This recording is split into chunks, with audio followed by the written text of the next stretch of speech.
जी नाज़रीन, आपको आगाह कर रहे हैं हमारे नुमाइंदे मोहम्मद शहजाद की रिपोर्ट के मुताबिक सिटी हॉस्पिटल मुल्तान में डॉक्टर एजाज की बेहिसी एक मां की जान ले गई। डिलीवरी केस के दौरान मोबाइल फ़ोन इस्तेमाल करते रहे और एक मां को मरने दिया।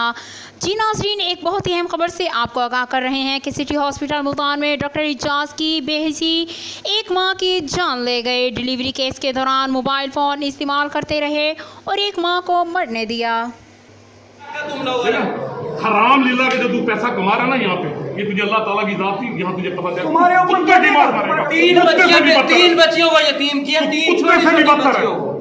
बेगैरत शख्स है तू, तुझे सिर्फ पैसों की हवा। छोटी छोटी बच्चियां पट्टों सबसे पहले कोई पेशेंट यहाँ पे आता है, मैं जितनी दफे भी हम लोग आए पैसे आपके पास हमने कहा फॉर्म पे, अच्छा फिर ठीक है, और लूटे पट्टा तुम पैसे का पूछते हो, तुम्हें इंसानियत की कोई रिस्पेक्ट नहीं तुम्हारे अंदर, तेरे अंदर इंसानियत नाम की कोई चीज नहीं। तू उसके खड़ा हुआ पीछे तमाशा देख रहा है, क्या अंदर ब्लड हो क्या रहा है?